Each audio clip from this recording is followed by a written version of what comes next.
Welcome to today's ISE webinar, where we're going to be talking all things apprenticeships. I'm really excited to have Simon, Chief Executive of AELP, an organisation we've worked closely with over the years, who's going to be giving us all the latest insights on the outcomes of the budgets and what this means for apprenticeships and apprenticeships reform, a subject very close to all our hearts. My name's Steve Isherwood. I'm Joint Chief Executive of the ISE for Knowledge and Insights. I'm also joined on this session by Anne-Marie from the ISE team. Anne-Marie, would you like to say a quick hello, let people know who you are? Sure, thank you very much. Yes, so my name's Anne Campion. I am the Insights Manager at the ISE. So I basically oversee the content in any format, whether that's in webinars, at our conferences, also in the Insights articles that we produce, and also have specific responsibility as the ISE lead on apprenticeships. So that's probably the particular lens I've got today. Fantastic. Thanks, Anne-Marie. And just before I introduce, hand over to Simon, if you've done an IC webinar before, you'll know the drill. If you haven't, please do use the Q&A function. Anne-Marie will be our sort of questions master today. So Anne-Marie will keep an eye on that. If you pop any questions for Simon in there, we've got a couple of breaks as we go through. We've got plenty of time for questions. We're not going to do the whole thing. And then if you're going to sort of, to break it up a little bit to give you time to ask questions relevant to what Simon covers. So please do use that as much as you can. We like to make these sessions as interactive as possible. We are, of course, recording it. So if you need to go back and have a look at something, you'll get a copy of the recording, but also very much, share it amongst colleagues. We're very keen to get as much knowledge and expertise out there shared as possible.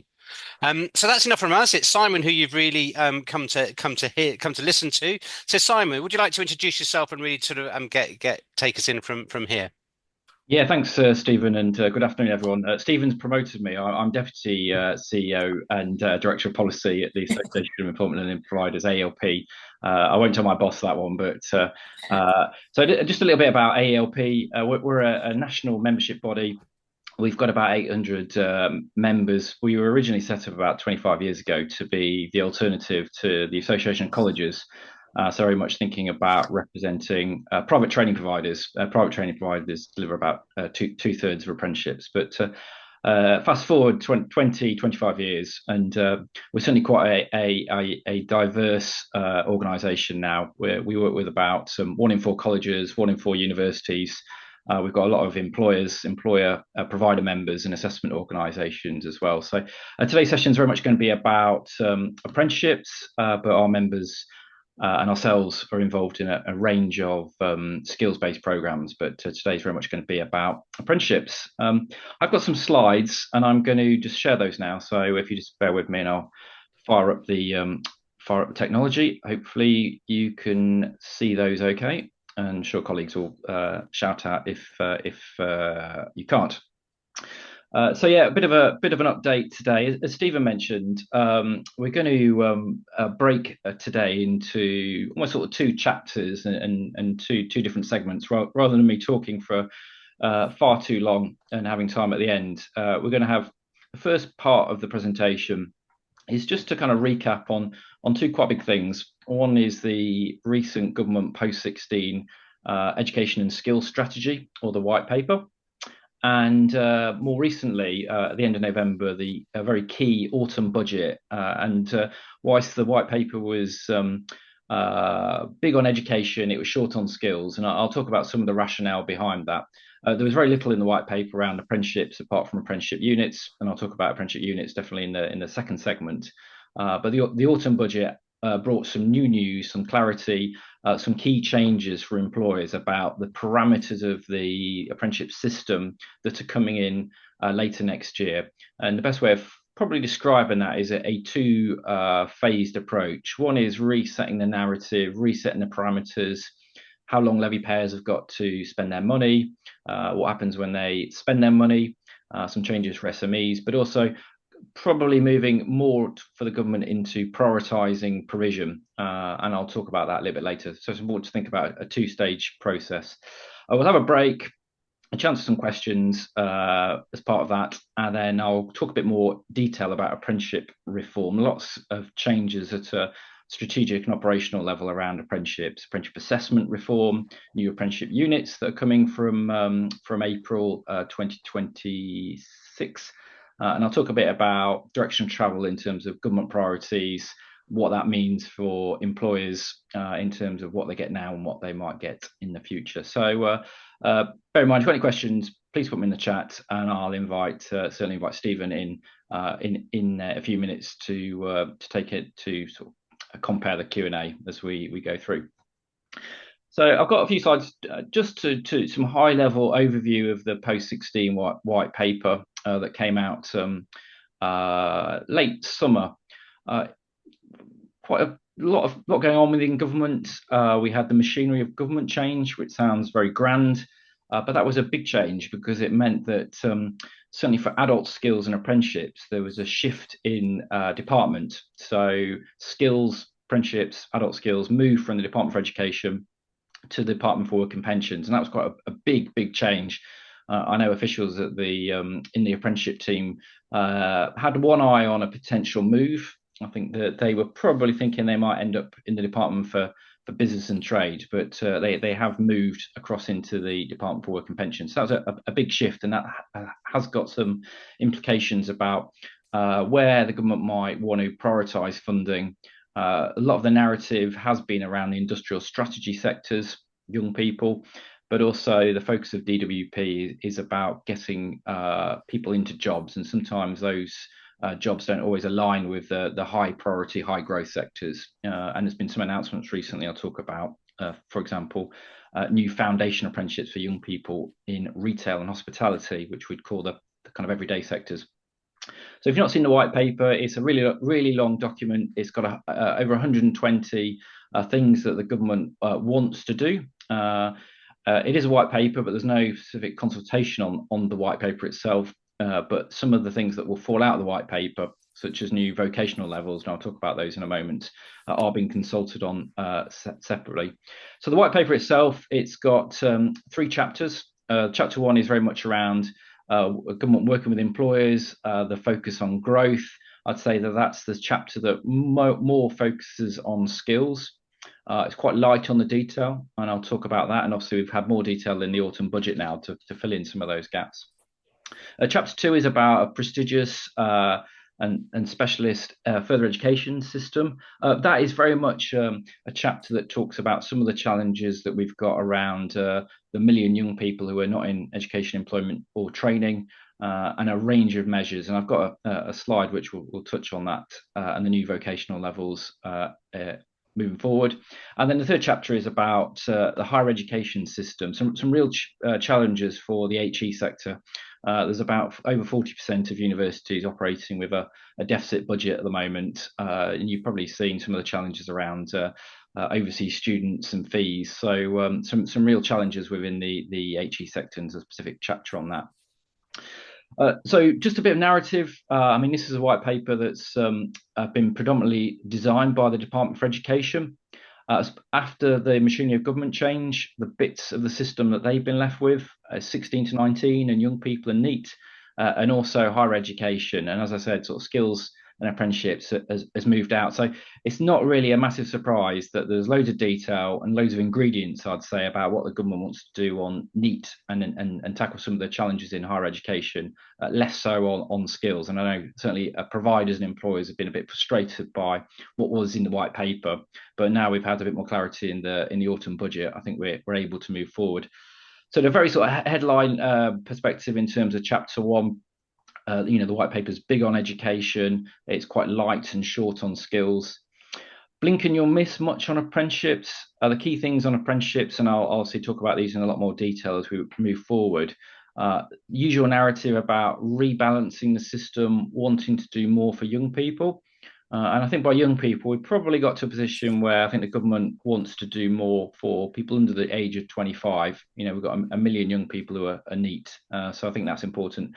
But the big thing in the white paper around apprenticeships was the first reference to short courses being certainly referred to in the first wave as apprenticeship units. So knowledge and skills from bits of existing apprenticeships packaged together and offered as an alternative product. And we know that they're going to be coming in April in AI, engineering, and in digital. And I'll talk about those in a lot more granularity as we move forward. Bigging up the role of Skills England, obviously Skills England taken over from the Institute for Apprenticeships. The narrative about they're going to be this authoritative voice. We're moving away from this sort of employer-led to pro-employer. I think employers have got less say in the system. I think representative groups, sector bodies, UK hospitality, skills for care, they certainly are getting much more airtime and having much more influence. So rather than thinking about the skills needs of individual employers, there's more of a view about the collective view of skills needs within a sector or an occupation. So certainly if you're an employer and you want to be able to influence the skills system, I would certainly look to hook up more with the representative bodies, sector skills council type organisations, who I think are going to carry much more weight in the system. But there's also a big commitment around co-designing skills programs moving forward. As I mentioned, big narrative about rebalancing towards young people. I think that's broadened from under 22 to under 25, and that will be some of the priority of the system moving forward. Very little on adult skills in the white paper. A bit of a reference to skills boot camps, sector-based work academies, but the narrative very much points to adult skills funding outside of apprenticeships being pushed towards the new lifelong learning entitlement that's coming from 2027 at level 4 and above, funded by the individual rather than grant funded. So I'd say that adult skills was probably the weakest area in terms of government priority, tackling the NEET issue, investing more in apprenticeships, tackling some of the infrastructure challenges within the higher education system. So one other slide on the white paper, just a little bit more detail on chapter 2 and 3. As I mentioned, chapter 2, lots of focus on what the government wants to do to tackle some of the issues around NEET and employment. We're going to see the end of BTECs or applied general qualifications, and in the new landscape, we're going to have A levels, T levels, and new V levels, so vocational levels. So A levels and V levels, similar type size products. Young people might do a mix of A levels and V levels. T levels are a more substantive program. So the government's consulting at the moment on the new vocational levels. There's quite an ambitious timeline for the implementation of those. So V levels will be anticipated to be coming in from 2027. So if you're an employer, it's important to probably think about the types of qualifications that young people will be coming from. So an end of applied general qualification, BTECs, and we'll see a mixture of A levels, A and V levels, and probably more of a minority program still of T levels, which is a more substantial program in its own right. Lots of other things the government are thinking about around NEETs, auto enrolment, guaranteeing them a place at a provider or college at a classroom-based provision. They're looking at the funding formula review, some alternative qualifications around GCSE reset policy, and a new youth guarantee. And there was some more information in the autumn budget around a jobs guarantee, so a job subsidy scheme for the most hard to reach young people who are not in education, employment or training. So funding for about 40 or 50,000 young people, a bit like the Kickstart scheme you might have been aware of, a bit like the Future Jobs Fund, but make no bones about it, these will be the most disadvantaged young people who've been on universal credit for over 18 months, and the government is looking to pay their wages, and there'll be more information on that moving forward, but that is quite a narrow scheme. And then very broadly, just in terms of the higher education system, the government wants to encourage more specialisms in higher education, less generalisms. Whilst they can't force this, they want to see some consolidation within the higher education sector. I've already seen some institutions coming together. We've seen a lot of that in the FE system with colleges coming together, and certainly probably half the number of colleges that we had 10 years ago. So we're likely to see a fairly similar pattern, I think, in terms of higher education institutions following what we've seen with FE colleges. One of the big things in this chapter was that the government is going to continue to increase tuition fees in line with inflation, and that's subject to a legislatory change. So probably this time next year, tuition fees could be £10,000 per year, which certainly will mean degree apprenticeships are going to be even more attractive for young people as the cost of a traditional undergraduate degree continues to increase. And there's some further strengthening of the Office for Students and breakpoints around degrees and how degrees might be consumed. But I don't want to spend too long on Chapter 2 and Chapter 3, but that gives you a flavour of some of the things in the white paper that focus more on the education side, the types of things that are available outside of apprenticeships, and the types of qualifications that young people will be looking to do and employers will start to see in the medium to long term. So kind of moving on, I just want to talk about the autumn budget and the key changes that are announced. And I think let's start with the positive. There is some more money for apprenticeships, and in a situation where we're in a very tight fiscal position, that can only be a good thing.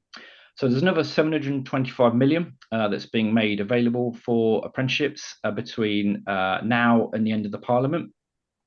It's really important, the narrative around that has been around supporting more young people. Some of that will be the co-investment change I'll talk about for SMEs. Some of it is introducing new foundation apprenticeships in retail and hospitality. But I think generally the money will kind of go into the system and there'll be more programs to support young people. But the totality of the money is important. There is some caveats to that. So there's 140 million that's been carved out of that 725 million, and that's going to mayoral strategic authorities. The way that was sort of described to us recently was maybe more of a brokerage type model to work with young people and SMEs, specifically at a regional level, to engage with apprenticeships. So when you take off that 140 million of the 725 million, you're probably looking at a 6% increase of the apprenticeship programme budget. So by the end of the Parliament, the apprenticeship programme budget will probably be in the region of about 3.25 billion, which is significantly more than the 1.2 billion that was spent back in 2016 before the introduction of the levy. So the Treasury, we met them this week. They were very positive that they were able to get some more money for skills. As ever, it's not enough to meet the needs of employers, and there will be some changes to the system and prioritisation moving forward. But it was a helpful starting point as opposed to not getting any extra funding. Big agenda, isn't it, around apprenticeships? You hear the Prime Minister talking about it. It's been talked about at a high level, so it's definitely got the interest of commissioners and policymakers. But in the current situation, money is really, really tight and change is ahead. Now, as part of that change, there were some announcements made in the budget, and I think for a lot of employers, this would have come as quite a surprise. And I'm just going to talk about those in a bit more detail. So if you're a levy-paying employer, so if you pay the apprenticeship levy, moving forward, the 10% top-up that you get. So if you pay £1 million into the levy, at the moment you get 1.1 million to spend. You get a 10% top-up. The government's going to take away that 10% top-up. And I'll talk about timelines and implementation a little bit later. So reducing the amount of funding you'll be able to access. Another big change is that how the system operates. So originally, there was I think when the levy was introduced, levy payers were going to be given 18 months expiry of their funds in their digital accounts. And at the time, back in 2017, there was a lot of pushback from employer representative groups about the number of apprenticeship standards weren't available, so employers were not necessarily able to spend their money. And as part of that process, the government agreed to a 24-month window for when money goes into their digital account before it expires, and it expires on a sunsetted basis. Now, the government is moving to reduce the window before the expiry of funds, and that will go from 24 months to 12 months. And if you're an employer, before you start to panic in the immediate term, that change is not going to come in until August next year. So that will be that funds that go into your digital account from next August will be subject to that new 12-month expiry. So the money you've got in now, the money that's going to go in all the way up to July, you've still got a reasonable period of time to spend that. So part of the narrative is about changing the parameters. These are not immediate changes, and it's part of helping providers and employers get ready for that period of change. But probably the big change really that's going to impact employers, certainly levy-paying employers, is that when they utilise all of their levy funds, there's going to be a new co-investment model where the government subsidy for additional training and assessment will only be 75%. At the moment, it's 95%, and the levy payer contributes 5% for additionality. And that's a big change. You know, there's a long tail on the levy. There's a lot of small or large SMEs who've got a pay bill of more than 3 million who are going to move into that model quite quickly. The detail on that is quite sparse.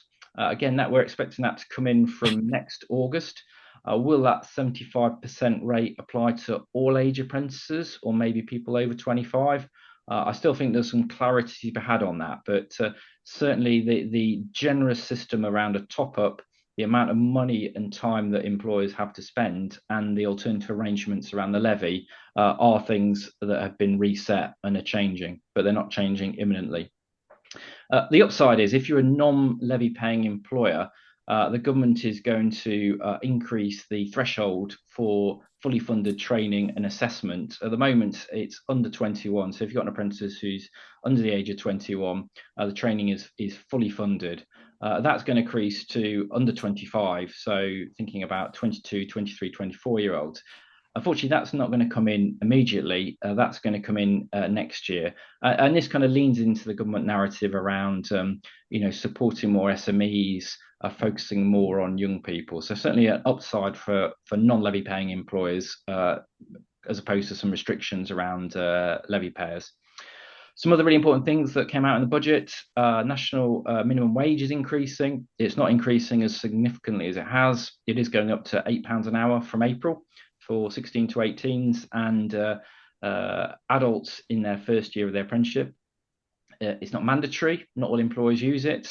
One of the challenges we're seeing at the moment is the lack of differentiation between minimum wage for young people and adults is actually meaning that employers are starting to choose make decisions around recruiting adults over young people because of the experience they've got as opposed to kind of young people. So everyone needs a fair rate of pay, but in essence, the closing of the gap between some of the age thresholds is potentially not necessarily helping some of the challenges around 16 to 18-year-old apprentices access the system.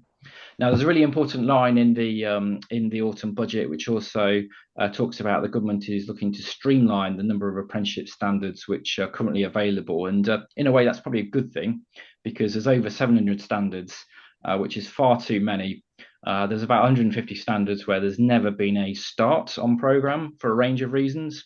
No training provider wants to offer it. The funding band might not be right. There's not an assessment organisation. So I think streamlining the number of products available at a headline level is a positive thing, but it's also potentially a mechanism to prioritise and maybe defund some apprenticeships. And I'll talk a little bit later around product mix and where apprenticeship units might come in. I think the narrative has been so far that apprenticeship units will complement apprenticeship standards.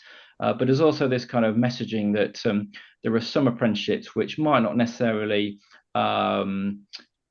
be a valued product in the long term. So there's this view that full fat apprenticeships was the only show in town. So some standards and some occupations might have been stretched and put into an apprenticeship, when actually are the skills needs much more about a shorter program that might fit with short course and apprenticeship unit. So it's a really important one to think about in terms of the products. And importantly, the OBR, as part of the autumn budget, say that the apprenticeship levy itself is on course to raise £5 billion by 2030. That is a massive increase.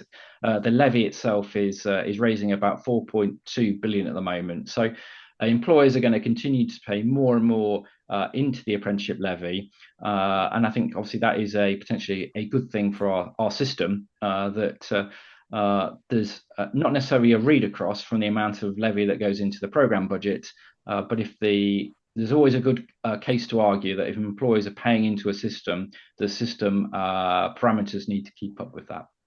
So that was a kind of really quick canter through the autumn budget, the white paper. I'm just going to pause and bring Stephen back in to see if we've got any initial questions or thoughts about the autumn budget or the white paper before I'll get into a lot more granularity around where we are on apprenticeship reform, apprenticeship assessment, apprenticeship units, government priorities moving forward, and what that might look like. So Stephen, just over to you, any sort of reflections or questions or comments that we might have had so far. Thanks, Simon. That was really insightful. Lots of really good summary detail there. Anne-Marie's keeping an eye on the Q&A, but just before I hand over to Anne-Marie for any questions, just a reminder, please pop any questions into the Q&A box. We'll monitor those and then feed them through. Can I just sort of sense check, I guess, some of the broader messages I've heard also talking to the likes of yourself, Simon, and others, which is that there is a recognition in the new approach, which is that actually maybe under the if you can call it the old system now, but previous iterations, that it was felt that larger employers kind of had too much of a voice that crowded out the SME voice a little bit, so that actually that changing in funding and, like you said, that move to a stronger voice for sector type organizations, plus also that regional piece you mentioned and funding money to regional brokerage. Is that what the government's getting at? That's behind these moves. It is to because I think some of the challenge from the employers that we hear is, oh, we're losing our voice in this. But is it about reprofiling that voice? I wonder if that's the right take on it. It's a really good message because this government and previous government, said they wanted to do more for young people and SMEs, and actually smaller employers tend to be the main consumer of level 2 apprenticeships and young people, so they're intrinsically linked. I mean, I definitely agree. We get some very large, well-known blue chip employers who will say to us, "We're quite frustrated. We're not getting the same traction with Skills England that we did with the Institute for Apprenticeships, where they would go along and they'd be able to really influence the types of products that came available." As you remember, back in 2017, there was a real push for high level standards that first appeared, and then kind of lower level standards followed suit. So, and that's quite uncomfortable for some of those large employers, and there's obviously quite a lot of noise within kind of the sector, and our employers kind of losing their control. And I think they are kind of losing their control and influence to a degree, but I just think there's a different way that Skills England are looking at it around the needs of a sector and industry, not necessarily the needs of an individual employer. But again, as you say, the leaning towards money for local areas, brokerage, small employers, the co-investment increase or reduction for SMEs for young people. We're definitely leaning that way, I would say, in terms of how the system has been and how we're getting to. And like I say, there are some employers who are finding that change quite uncomfortable in terms of the amount of influence and control that they had previously. All right, thanks. Anne-Marie, my icon says there's a couple of questions in there. That's right. So anything there that are. you want to add or pick up the Q&A? I'll pick up on those. Thank you. So a question quite a specific question, Simon, from Helen, saying, can you just clarify when that co-investment for levy payers changes from 75% to 95%? She's asking, is that from August 26 or was it 27 that you said? So we're expecting that to come in from August 2026. Okay. I still think there's some clarity to be had about, will that apply to learners on programme that carried forward at that point? But we should wait and see. There's a whole load of detail, but it is something that August 26 around the 10% top up, the 75-25% model. So all those changes I talked about, we're thinking about next August, which is still quite a long time away. Okay, thank you. And another question from somebody anonymous. Simon, I think you said, this is their question. Simon, I think you said that level 4 and above are going to be funded by the individual going forward. Have I got that right? They tend to recruit school leavers onto level 4 programs. So would that be a change of things for them? So just go back to what I said around adult skills.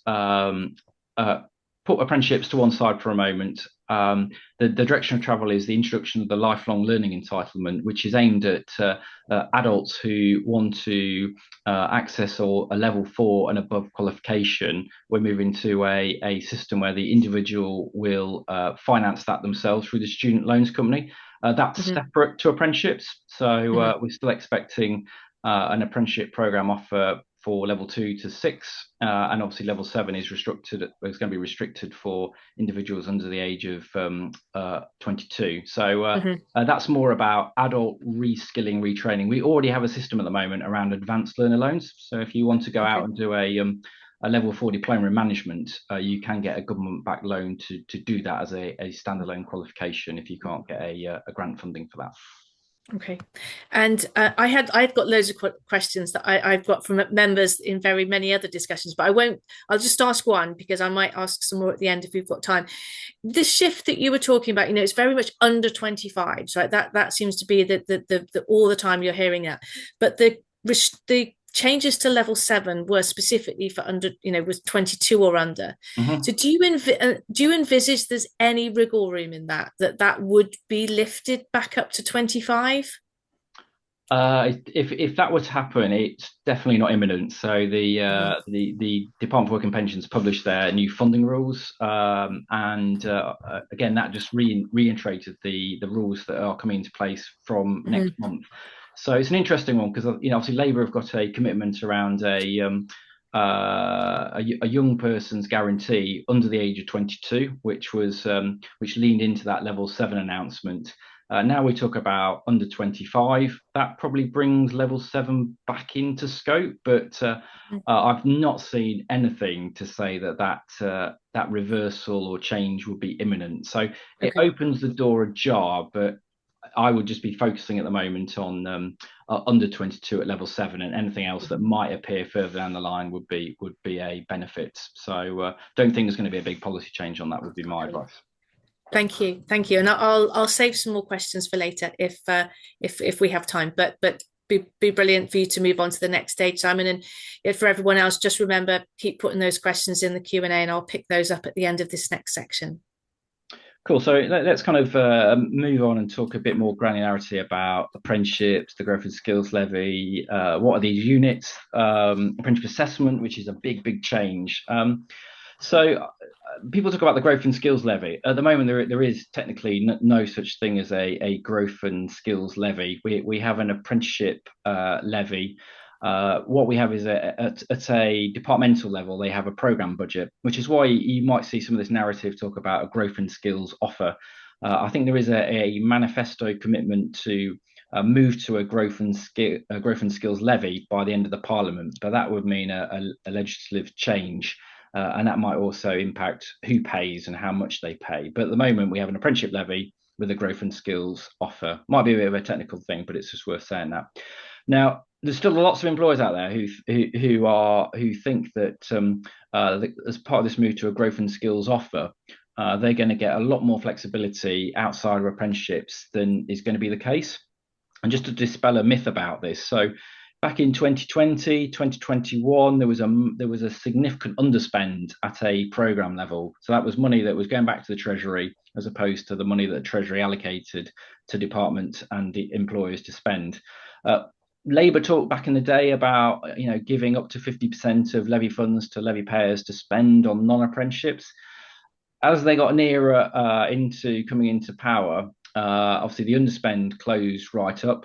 And just to be clear, there is no manifesto commitment around up to 50% of the levy to be spent on other things.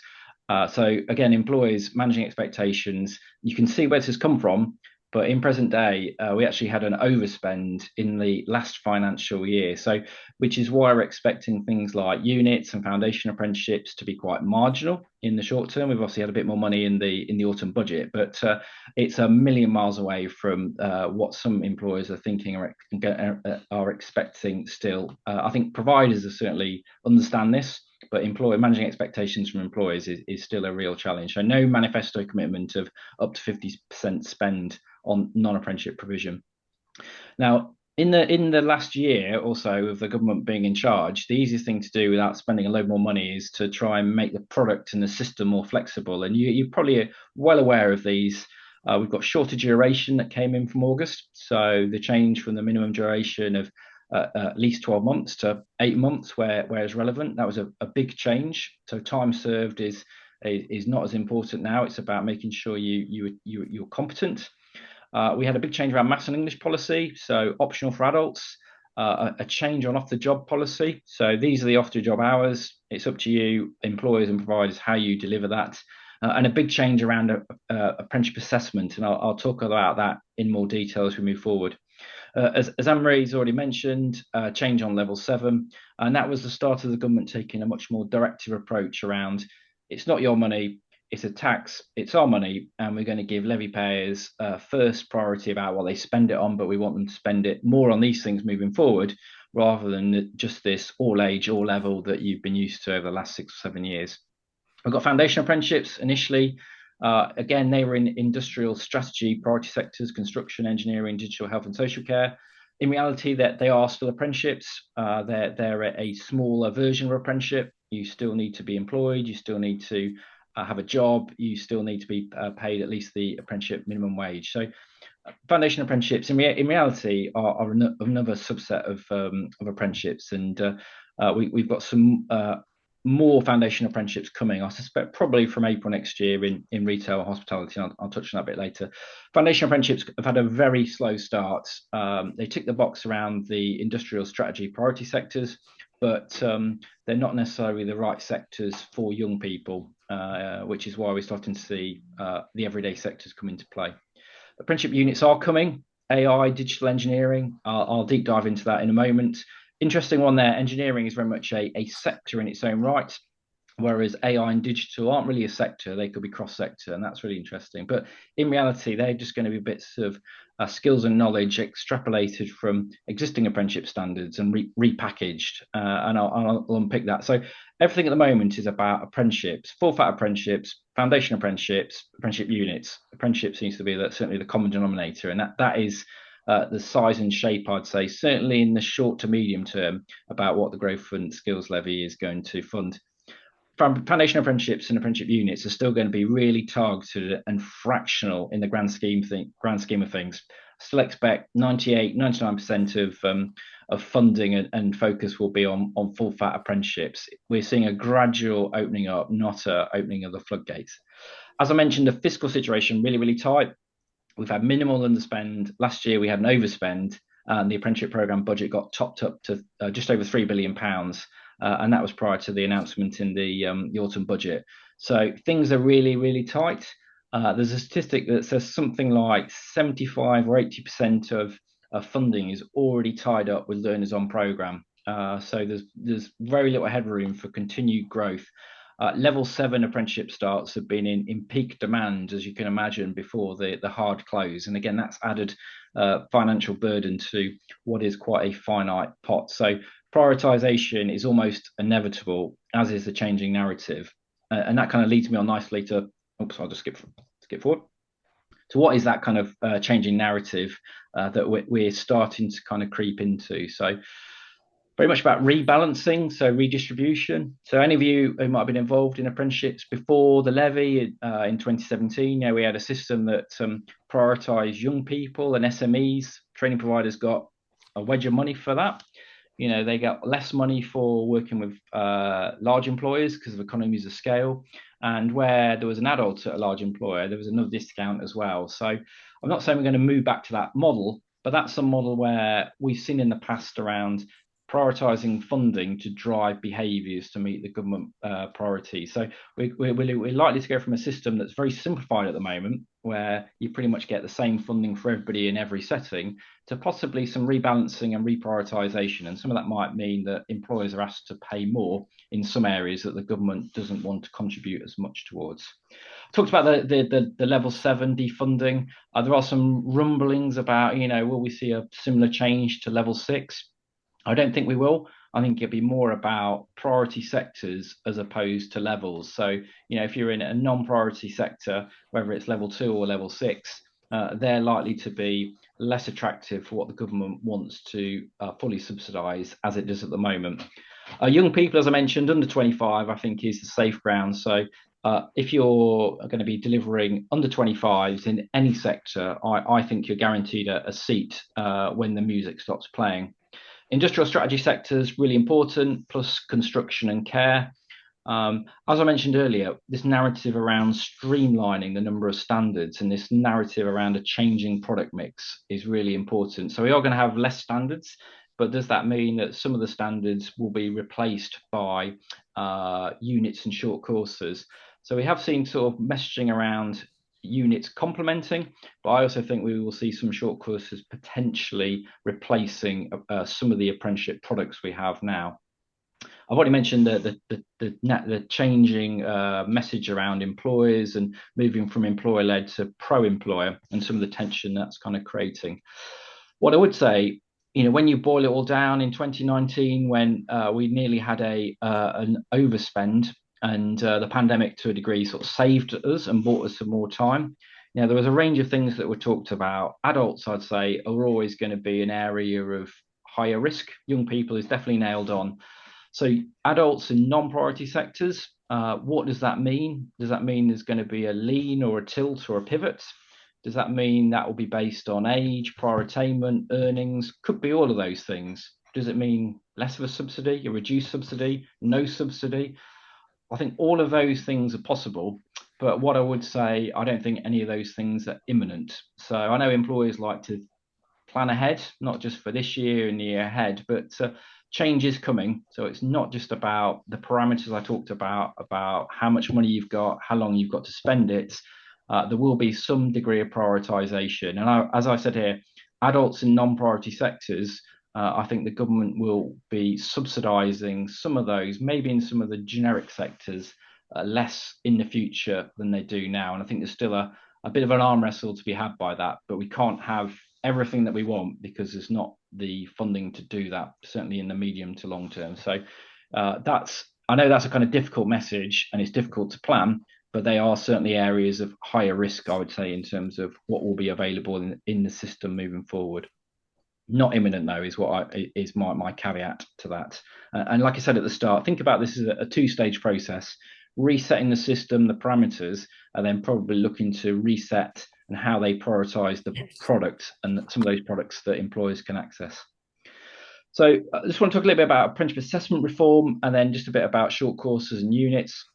Apprenticeship assessment reform is a big change. So this is going to impact all apprenticeship standards, whereas apprenticeship units is the new exciting shiny thing. It's likely to be quite narrow and quite targeted, and it's going to be phased in. So whilst there's a lot of excitement by this, I always kind of encourage people to lean more into apprenticeship assessment, because this is going to affect all standards, all employers, all providers moving forward. There's a really ambitious timeline. So Skills England want to review and refresh all assessment plans by next August. So that is a substantial piece of work. This has been in transit for a long time. In National Apprenticeship Week, the Department for Education talked about principles of assessment being proportional. Endpoint assessment was supposed to be like when you learn to drive. So when I learned to drive, I spent 9 months learning to drive. I did an hour's theory and 90-minute practical, and that was quite proportional. We've run away a little bit with endpoint assessment in some instances. We've got endpoint assessment that might be 3 months, 6 months, 9 months. In some instances, it costs far too much money, and proportionally, it's not necessarily that validation at the end. I'm not saying that's the case on all standards, but certainly we have gone a bit OTT on that. The government also wants to make sure that we don't just have assessment at the end. Where applicable, it might take place on programme. And where appropriate, it doesn't necessarily all have to be delivered by an endpoint assessment organisation. So where applicable, the training provider might do some on-programme assessment. So moving a little bit back towards the system that we had prior to 2017 and standards with frameworks. There's going to be a key role for employers in this new system. So they're going to have to verify apprentices' behaviour. So the assessment by providers and assessment organisations will focus on the knowledge and skills, and employers will have a new role around verifying. So it's not about assessing, it's about verifying through the kind of usual performance management process around behaviours, communication, teamwork, attendance, all those things. Some providers may deliver the assessment, but the assessment organisations will still design the assessment. And there's more guidance that's out. There's going to be quite a long lead time when these new assessment plans are published.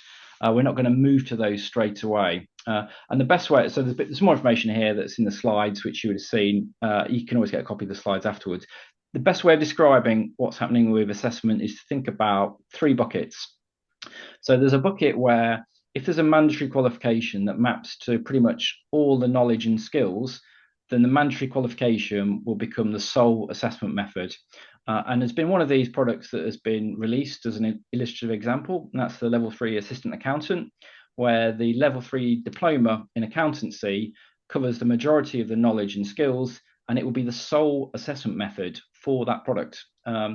And I think there's 150 standards with a mandatory qualification, but what I would say is they don't all map across to provide enough coverage of the knowledge and skills. So I think we're looking more likely sort of 50 or 60 of those 700 apprenticeships where the mandatory qualification is the assessment method, which feels a bit like a framework in old money. Most of the assessments are going to be in this second bucket. Data technician, early years educator, examples that have been published recently. Very low level of prescription, a move to a more of a sampling model in terms of skills and knowledge. And then in the third bucket, a higher degree of prescription in the assessment plan because they're in higher risk occupation. So certainly to think about the standards you're involved in.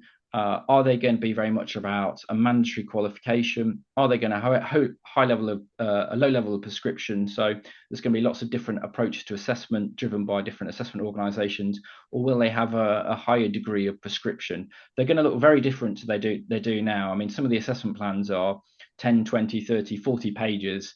Some of these assessment plans are as short as 2 to 4 pages. The best way of sort of describing this is we went from very prescribed apprenticeship frameworks to a 2-page apprenticeship standard, and it's very similar. We've going to go from a very prescribed approach for assessment to something that's a lot more vaguer, I guess, in terms of some outcomes around assessment. So this is a big change that's going to start to happen quite quickly, and that's going to impact all standards. Sort of final slide for me, just to talk about apprenticeship units and short courses. So the white paper says that the initial wave of short courses are going to be called apprenticeship units, and that means 2 things. Terminology is really important. So that initial wave, so that either means there's going to be more waves of apprenticeship units after April, and I think that's a fairly safe bet. There's enough money in the autumn budget to add some additionality along over and above digital AI engineering. So I expect there'll be more apprenticeship units to come next year, but it also leaves the door slightly ajar for the levy, for the growth and skills levy offer to fund other things other than units, because it implies that, you know, we might still have employer funded boot camps or essential skills offer, or maybe units of higher technical qualifications. I don't think they will be imminent or anytime soon, but I still think there's an opportunity for those types of things to be funded. As I mentioned, they're coming from April 26, AI, engineering, digital. They're likely to be quite narrow in this initial wave. There might not be that many of these products. You know, when we had foundation apprenticeships, there were 7 of those initially. So just to manage people's expectations, I don't think there's going to be hundreds of thousands. I think we might have somewhere between 5 to 10 initially of these units. Now, the kind of minister and officials have said that these units are going to be anywhere from a week to 2 months. What that probably means is they're going to be somewhere between 30 hours and 150 hours of content. So either full-time for a week or part-time for a number of weeks. Now an 8-month duration apprenticeship is 189 off the job hours. So this sits in front of that product. So it's either something that's full-time for a week type thing, 30 hours. So in qualification speak, probably an award or a certificate sized product. There's still some question marks around, will these be assessed or how they'll be assessed, and what will that mean to, will they have adequate currency or not? You know, if you're going to have a AI for business leaders course, do those individuals really want to, or do they need a certificate? Possibly not. They might just want the knowledge. But if you're a plumber who wants to learn a skill to install a heat pump, actually in those regulated occupations, it's really important. And we might see something where maybe the government might fund the training of these units, but employers might be expected to pay for maybe an enhanced approach to assessment. I think might be one of the things that we see. You have to be employed to be able to access any of these, but you don't have to be doing an apprenticeship. It might be a substitute for an apprenticeship. So rather than doing a full fat, long duration, expensive apprenticeship, it might be a specific need. So we have had some questions about, will this be for apprentices or not? But in that example I gave, it might be an apprentice has done an apprenticeship, but they need to be upskilled in retrofit and construction or heat pumps for a plumber, where they can do an apprenticeship unit to maintain their competency. Now, who's going to deliver these short courses? So they need to be delivered by organisations on the APAR, which is the Apprenticeship Provider and Assessment Register, which is the government gateway. There are likely to be some restrictions on that.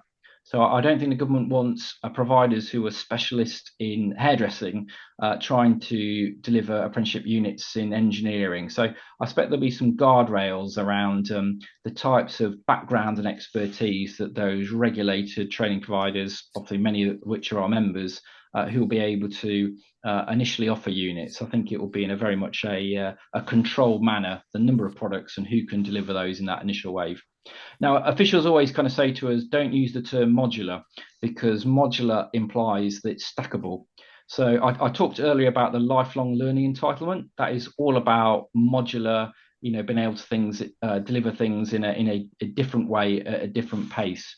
With apprenticeship units, it's about a targeted need. So it's not about the apprenticeship and consuming it in pieces. Rather than doing maybe a leadership management apprenticeship, Stephen might have a need around performance management, and it's a targeted need rather than how we can consume the product in a different way. So apprenticeship units is about a targeted need, not a modular stackable approach. Unfortunately, there's lots of unknowns. What will they be funded at? Will they be guided learning hours off the job? Will they be available for non-levy, levy transfer, all of the above? I don't know the answer to that. I don't think the government knows the answer to all of those questions. There's going to be some more rules around this eligibility. I think there's a hell of a lot of work to do on units, about the product, who's eligible, how much they cost, who can deliver those. I think a lot of that information is going to arrive probably quite late in the day next year, not long before April when these products land. So I think we're going to get off to quite a slow start on units. There's a bit in the announcement that came out on Wednesday about some other work that's happening in the defence sector. And as I mentioned, the announcement earlier this week around new foundation apprenticeships in other areas. But the box in yellow is really the criteria, the kind of loose criteria that the government's sort of using around these apprenticeship units. So critical skills gap, accelerate growth, new emerging skills, address market failure. You pretty much have got to meet one of those kind of key criteria for this to be an apprenticeship unit. I know that employers think they're going to get a load of things funded through the growth and skills levy, manual handling, first aid. None of that is likely anytime soon to fall. So this is about a very targeted opening up, I'd say, around specific skill needs, certainly from April next year. And I'll pause there. I think we've got a few minutes left for any final thoughts or questions. So I will hand back to Stephen and Anne-Marie. So. Thank you, Simon. That's great. Thanks. Thanks. Yeah, so that's right. Anne-Marie, do you want to tag? I know we've got one question to it. Anything you want to add as well before I wrap up? Yeah, sure. So there's one specific question, Simon, which was about are there likely to be any age restrictions on apprenticeship units? I'll be speculating if I gave you a definitive answer. I mean, the whole idea with units is to support with upskilling and reskilling. So I worry less that there will be restrictions on age for units. As I said, it might be, certainly for some individuals who are looking to upskill, a better alternative than doing a 8 or 12-month apprenticeship that costs £5,000. Actually, if you've got a targeted need and it costs £1,000, that's actually a better solution for the individual, not wasting a load of time and training they might not need, but also value for money as well. So I worry less about age being a eligibility criteria on apprenticeship unit.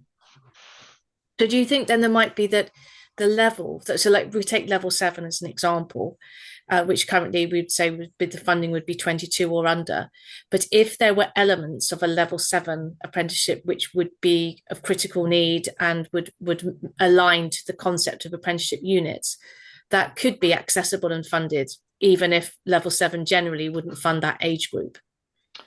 It's a good question. So, how these units have been designed is that, the government has gone out, spoken to a range of employers and asked them what some of their skills needs are. They've kind of gone off and they've looked at the 700 apprenticeship standards, probably including some of those at level 7. They've extrapolated learning outcomes from a range of those products and repackaged those. We're not expecting apprenticeship units to be at level 7. But some of those units might include knowledge and skills that might have come out of apprenticeship standards. AI is an interesting one because there's no real AI apprenticeships apart from at level 7 as a kind of specialism. But I wouldn't assume that apprenticeship units will become an alternative for level 7 directly like that. Okay, thank you. And just a couple more questions again. I'm thinking of so many employers that have contacted us recently. It's really interesting, the point on level 6, because you were saying in the first part of the presentation that the increase in tuition fees means by definition that level 6 degree apprentices become more popular for the individual. But then the other side of the coin is that the focus very much in the white paper and in the skills agenda is level 4 or 5, not level 6. And then you also mentioned about, but if it's related to a priority area, then that's your safest bet. So I guess trying to wrap all of that up and think in my old world as an employer, are we saying that, if you've got level 6 apprenticeships in engineering, in digital technology solutions, well, you're pretty safe on that. If you had lots of level 6 apprenticeship in the sort of the softer skills, if you will, the management, the project management, that's going to be the more at-risk area. Is that a reasonable take from what we know? I think that's a really good sum up, that those sectors you talked about, digital, engineering, all age, I'd say, in those priority sectors is the safe ground. Certainly adults in maybe some of those more generic programs at all levels from level 2 to 6, I would say potentially in scope for some change. As I say, I don't know what that change looks like, but it will look different to what employers can currently access. But it's not imminent, but it is something we're edging towards in the medium to long term. Thank you. Stephen, I'm anxious that I'll probably monopolise the conversation. We'll run out of time because I have so many things that I'm sure I know our communication channel is always open, Simon. So for the benefit of our members, I'll be doubtless touching base with Simon many times to keep on keeping our knowledge current for our members. But Stephen, if you want to wrap up with any of your concluding thoughts. Sure. Thanks, Anne-Marie. Yes, absolutely. I'm sure this is something we're going to come back to time and time again, Simon. A lot of this content, as you said, there's still a lot of detail to be unpicked. Can I ask you just one final question? I guess this might be unfair because it's a big summary question. Do you overall think we're going in the right direction on apprenticeships? Considering that actually we do need to be, upskilling, all age workforce in particular, and we're still on a journey with the apprentice level. That sounds a bit of a cliche, but are you broadly positive about these changes that are coming through? Do you think we are getting to a better system overall, despite all the challenges and teething problems that we need to work through? Demand for apprenticeships has never been stronger from employers, which is really good. It's talked about within government at a very high level, where fiscally things are really tight. The government continues to put more money into apprenticeships. So I think we're in a good place. We're in a mature place as a market. Unfortunately, we are at this pivot point where we can't continue to have everything that we've got and have other things. So we are at a bit of a crossroads, I'd say. The worry is that kind of young people crowd out adults, and there's a massive need to ensure adult retraining and upskilling doesn't get crowded out. I don't think it will. Obviously there's going to be some alternative routes for maybe people who want to do fund training themselves through the lifelong learning entitlement. But I worry less that there's the overly focus on the industrial strategy. I think the move to DWP, and I recognise that officials know that adult retraining and upskilling is really important, but at some point someone's got to draw the line about how the system works, and ultimately that will probably be getting employers to contribute more in non-priority areas, and if they see value in that, they will continue to do that. But it's a really difficult sell when employers pay so much money into the apprenticeship levy and still not all of that is getting through for them to spend. So that is a really kind of key message, to make sure that employers hold the government's feet to the fire about paying this money. Let's utilise all that money before you start asking employers to contribute more. Yeah, thanks, Simon. I'd agree with that. Definitely that piece around the employer bit. I think, there's always been a big argument, hasn't there, about whether whose money it is. And I suspect there was some mis-selling might be too strong a word, but up front on this. So I think, yeah, the more that we can do to really get that employer message over, so that actually bottom line is, these apprenticeships do deliver what the economy and what employers need, because that's where the job security is. All right, I'll leave it there. We could obviously go on for a lot longer. Simon, really appreciate you taking the time out. Thanks for the really great deep insights. And if we get any follow-up questions, we'll be sure to pass them through. And Anne-Marie, thanks for your time. Thanks for being the Q&A master. As I said at the very start, we do record this session, so you will get a link to the recording, but also actually you'll be able to share that link and it will go up onto our website as well. So if you have colleagues who would really benefit from these insights, then please do share. And as I said, I'm sure we'll be coming back to this conversation soon in the new year. So that's it for now. Thanks everybody for your time. Have a great Christmas if we don't see you before, and we'll see you in the new year. Thanks all. Thanks everybody.